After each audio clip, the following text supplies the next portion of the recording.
नमस्कार, मैं इमरान अली। आज हमारे साथ हैं आज़ाद समाज पार्टी के राष्ट्रीय अध्यक्ष चंद्रशेखर आज़ाद उर्फ रावण जी। आज मैं रावण जी से कुछ बात कर रहा हूं क्योंकि बिहार में चुनावी सरगर्मियां बढ़ चुकी हैं। चंद्रशेखर आज़ाद जी, आपका स्वागत है। भीम सेना ये आपकी पहचान रही थी जब ने आपने सामाजिक आंदोलन शुरू किया था, बाद में आज़ाद समाज पार्टी बनाया आपने। तो ये आज़ाद समाज पार्टी का क्या मतलब है? इस नाम के पीछे क्या उद्देश्य है? देखिए, मेरी जो पहचान थी वो कल भी भीम आर्मी थी और आज भी भीम आर्मी है। राजनीतिक दल हमने इसलिए बनाया है कि जब हम वोट देते हैं तो उस वोट का प्रयोग जो है जनता के हित के लिए और अपने मूवमेंट जो है हमारे महापुरुषों का एक जो रुका हुआ कारवा, बहुजन कारवा, वो जो कमज़ोर पड़ गया उसको आगे बढ़ाने के लिए है। तो आज़ाद समाज पार्टी उन लोगों की पार्टी है जो ईमानदार हैं, समर्पित हैं, जिनके अंदर परिवर्तन का जुनून है और जो मानसिक रूप से आज़ाद हैं। तो मानसिक रूप से आज़ाद लोगों की जो धर्म, आस्था या झूठे राष्ट्रवाद की बातों में नहीं फंसते हैं, जो कैडराइज हैं, जो मिशनरी हैं, जिनका उद्देश्य जो है कमज़ोर, वंचित, शोषित, मजलूम समाज की आवाज़ को उठाना है, उनके न्याय की, उनके अधिकारों की लड़ाई को मजबूत करना है, ये उनकी पार्टी है।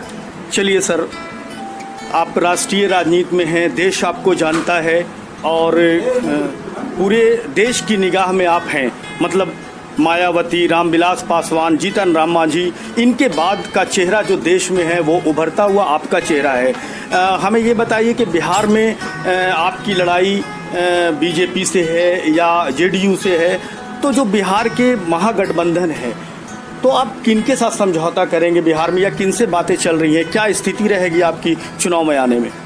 देखिए, अभी तो हम अपनी पार्टी का बूथ लेवल पर संगठन मजबूत कर रहे हैं और मेरी लड़ाई डबल इंजन की सरकार से है, क्योंकि उनकी सरकार में जिस तरह से यहाँ तमाम भ्रष्टाचार हो रहे हैं, तमाम तरह से जो है बहुजनों पर अत्याचार हो रहे हैं, रोज़ यहाँ हत्याएं होती हैं, छोटी छोटी बच्चों का बलात्कार होता है, रोजगार के नाम पर ठगा जाता है। मुख्यमंत्री जो है खूब लोगों को जो है खुद ही कहता है कि जाइए कहीं और वह रोजगार ढूंढ लीजिए।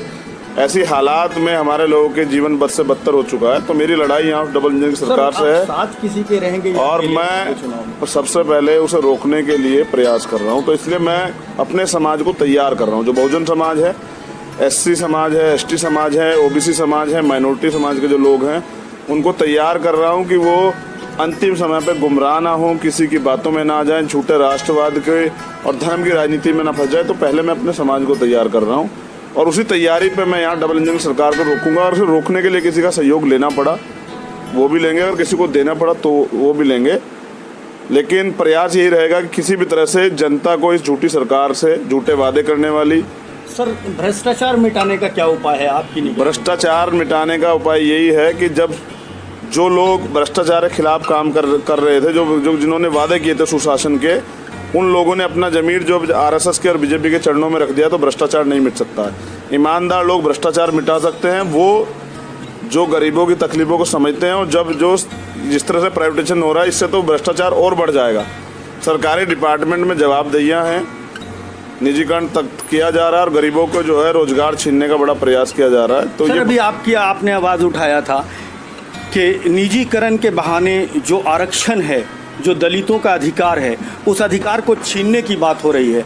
तो इस पर तो काम चल रहा है, आप कहाँ तक रोक पा रहे हैं इसे? सरकार तो लगातार कुछ न कुछ फैसले ले रही है और लगातार निजीकरण हो रहा है। तो ये तो एक तरह से कहें तो जो रिजर्वेशन है उसको बाद में ख़त्म करने की साजिश है। तो क्या करेंगे आप? देखिए, साजिशें तो आज से नहीं हो रही, साजिशें तो बहुत पहले चल रही हैं। लेकिन सरकार जो है हमारे इत्तेहाद से, हमारे आंदोलन से वाकिफ है, जो 2 अप्रैल में हुआ था। इसलिए सरकार पिछले दरवाजे से इसको ख़त्म कर रही है। मैं ये भी जानता हूँ कि सरकार कोरोना को जो है आपदा को अवसर बना के, इसी के महामारी लॉकडाउन के बीच में इस तरह के फैसले सरकार ने लिए हैं। लेकिन अब हम लोग मन बना चुके हैं कि इसके खिलाफ एक राष्ट्रव्यापी आंदोलन